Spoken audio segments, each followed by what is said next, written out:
If you've watched any of my content, you should know that I am a medium to long-term bull. Yeah, short-term, who knows with all this uncertainty, especially with the Iran war, but medium to long-term, I am a bull, and I've gotten some challenges on that. Some people saying that, whatever, they're going to say their things. They're going to say Bitcoin's going much lower, so why in the world would you buy right now? Another person challenged me, hey, Alex, show your receipts. And, what am I going to do? I've made a game plan. I am sticking to my plan. It is a long, drawn-out process over many months. It's not something where I would ever, even if I was absolutely convinced the bottom was 100% in, I would never just ape in entirely.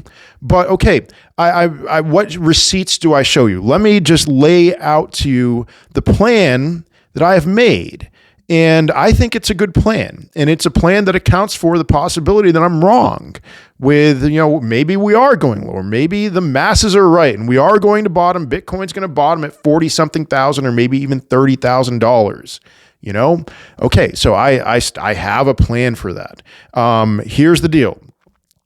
After the day after Bitcoin went down to $60,200, I said that it would be worth being 25% in. And if I were to look at my crypto holdings, I would say I'm about 25% in right now.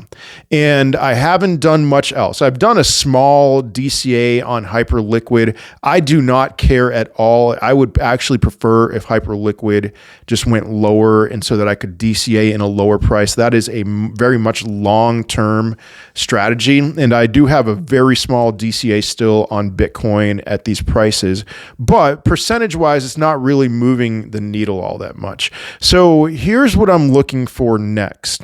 I am looking for a move down to the 200-day, one of two things, the 200-day moving average for Bitcoin. That's a little under $59,000. What I would expect if we get down there is a decent wick below where Bitcoin would get to the mid-50s. And if I were to see Bitcoin in like $56,000, $57,000 range, I would say, in my opinion, it's worth being another 25% in.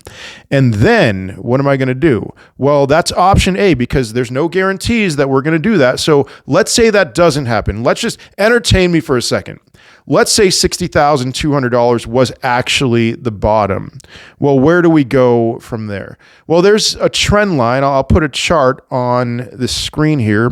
And the plan B for that second 25% would be a break through the trend line and then some kind of a back test on the trend line. I would expect for Bitcoin, and this also works for the total 2 market cap. So I'll also put the total 2 chart on the screen. What I would expect would be total altcoin market cap is total 2, by the way.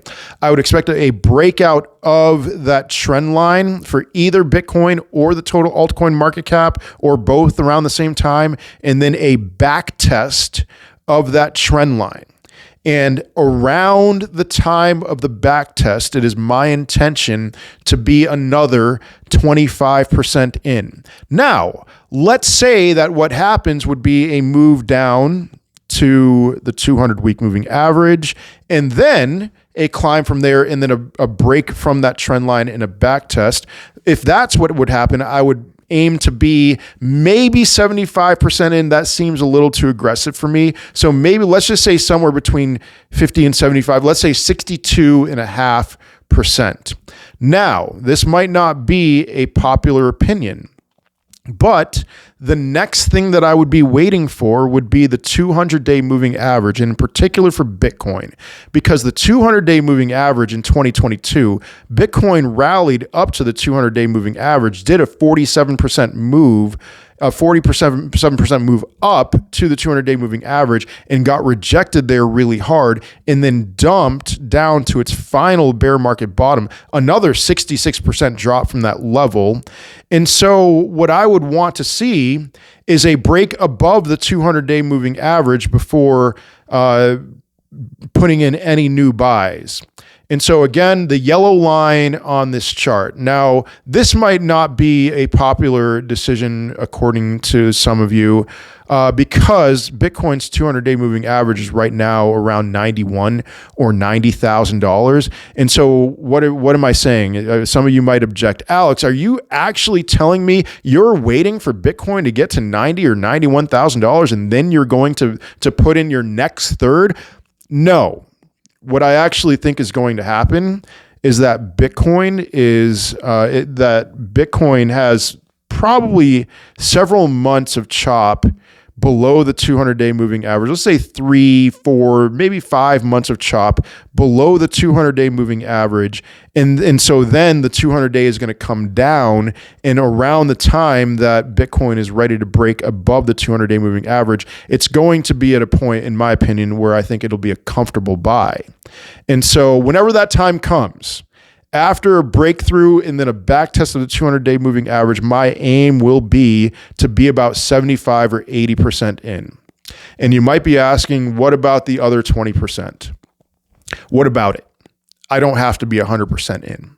And so I don't plan on ever being 100% in. Maybe there would be some kind of opportunity for that capital to be directed somewhere that I would just be interested in putting it in that place.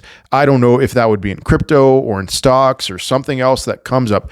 I like the idea of always having something in stables or in cash for an opportunity of a lifetime. Or maybe, who knows, maybe I'll just wait for around the time that Bitcoin hits a new all-time high, whenever that is, and just put it in a bunch of meme coins. Because you know what happens when meme coins break, or when Bitcoin breaks its previous cycle peak, is meme coins go crazy.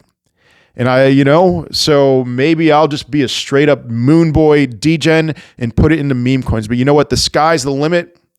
I like the idea of just percentage-wise being 75, 80% in and letting the cards fall as they may, because it's a wild world out there and there's always hope for pure insanity to come.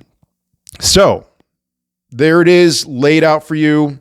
Anytime any of you challenge me on show us your receipts, well, I'm not going to show you my receipts. This video is going to be my receipt, and I'm sticking to the plan, and I think it's worth making a plan for yourself. I'll see you in another video.